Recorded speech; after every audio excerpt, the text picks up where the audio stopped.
How y'all doing, guys? Welcome back to another episode of Sweet Millionaire Formula. Thank you guys for sticking with us. I see you guys are continuing to have your comments in the comment section, and we just love it here at Sweet Millionaire Formula that you guys are still having a conversation, and that you're tuned in and you're listening actively about what we're talking about. And you're starting to take the courses that are tailored towards your needs, guys. We continue to move the needle. We continue to be the missing piece in connecting you to the land of the unknown. For most people, generational wealth was taboo. And I think in the last, like, since coming out of pandemic, in the last like year or 2 years, there's been this new wave of you can give 50K from a bank, you can start your business, you can have 18 streams of income. And I think all of that is imperative to being able to sustain generations that are fluent in having at 1 years old where they're being added as authorized users on our credit cards. By age 5, they're having $30,000 to $50,000 in their educational high yield savings account.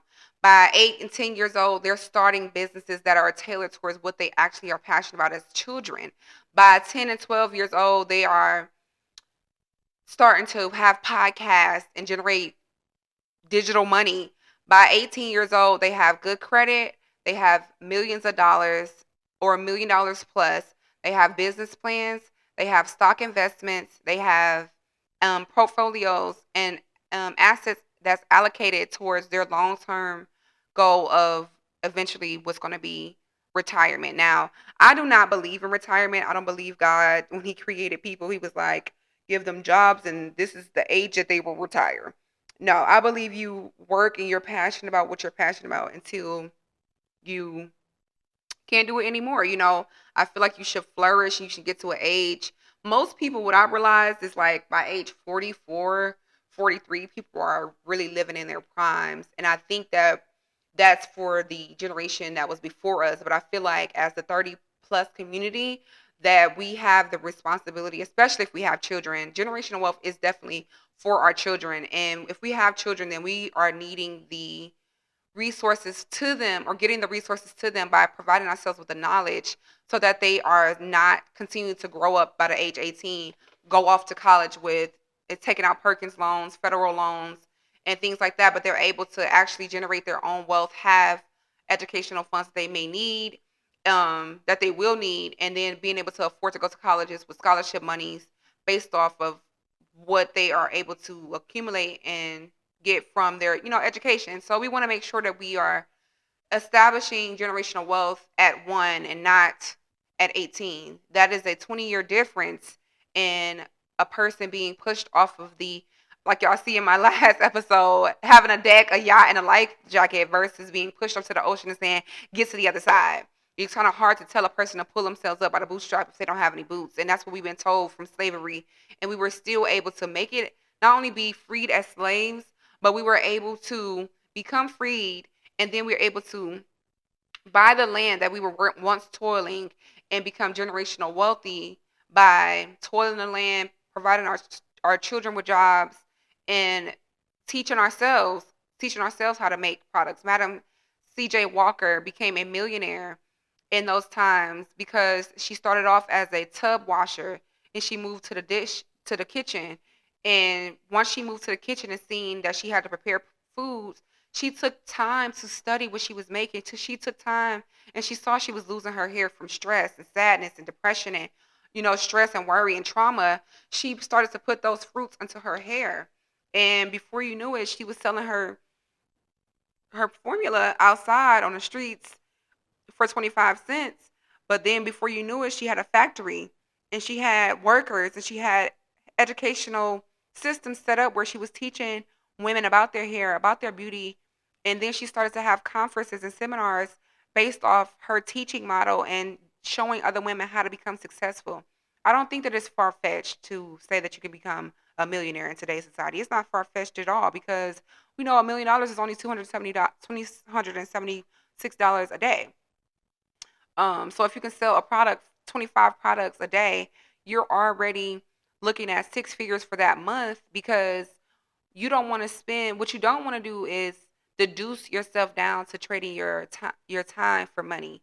You want to live in your purpose, and use your money to continue to be abundant in the world, and provide resources to people who are, whatever you're passionate about. If you want a nonprofit about technology, if you have a nonprofit about men being able to have financial literacy, there's so many different areas in your life that you have been affected by, that you can not necessarily you profit off of, but you can profit and live in abundance based off the gifts that you're providing for somebody else. So if you're being poured into, then it's also being expected of you to pour into the next generation, the next set of people, and it doesn't always have to be a big crowd. You can literally start with the people at your church. You can start with the people in your community, because you never know, the seeds that you plant now may be what you need in 20 years, when that person that you planted that seed in and showed that information to, now they have a multi-million dollar company, and they bring you on as an executive officer. So you don't want to minimize your efforts, and you don't want to contemporize and have instant gratification for what it is you believe that you deserve. You want to be intentional about the seeds that you plant now, because we know that God blesses, and He has the supplies that we need in heaven, and He blesses according to His riches. But He's not blessing a person who won't do for themselves. I believe you have to pray for what you want, and you have to also work for what you want. Faith without works is dead.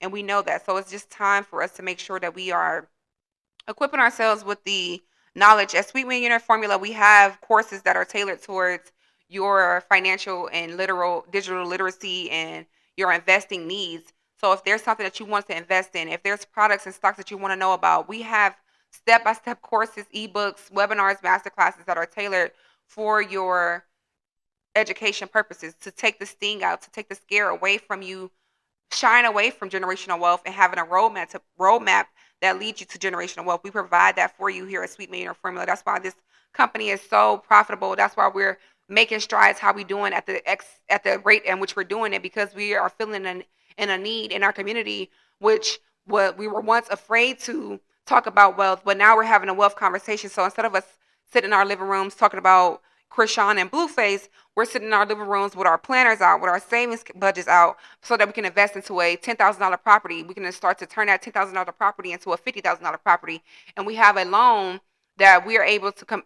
Every people at a table with a $50,000 loan, that gives you nearly a building to build. That gives you finances to start a construction company, hire your nephews, hire your nieces, hire the people in your family to run the company. I think you have to start to shape your mindset and go beyond what looks normal, and start to read and visualize outside of the lines, because God is always moving. He doesn't need what your circumstances to look like to work, make it work.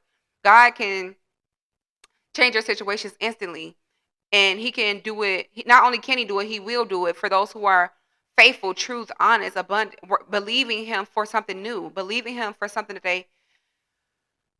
they never seen before. He can do exceedingly abundantly above what we can ask or think. So when you're working your hand, and you're working, He will meet you where you are. He doesn't need for you to be God. He needs you to be you, and for you to exceed and use the gifts that He supplied you with. Every person is different. You can't tell a hand that the arm is not important. You can't tell the elbow that the shoulder is not important. In order for an arm to fully work, we need the fingers, the wrist, the hand, the humerus, the collarbone, the shoulder socket. We need every piece and part to make a hand motion. And I think that when people start to realize that their small steps are what we need to build generational wealth. They're one decision you make to stop giving your money to Starbucks. I'll just say Starbucks, and you start to save $150 a month. That $150 a month can go towards a $500,000 life insurance policy, whole life insurance policy, universal life insurance policy. And I think that when you start to you have to value your small decisions. Okay, you have to value your ability to make one small change, because we know that a tree is not going to be knocked down because you hit it with the axe one time. But if you continue to hit a tree in the same spot, it's going to eventually come down, because it has to. That's just the law, the land of the law of the living. Guys, I want you guys to leave your questions in the comments today about this episode. And if you have any comments or any questions that you need answered, you can Go to sweetmillionaire.com and leave your comments in the comment section. And if you need to book Sweet Millionaire Formula for a webinar, a business course, a workshop literacy, we are available at sweetmillionaireformula.com for all of your financial literacy needs. Thank you guys. Have a great day.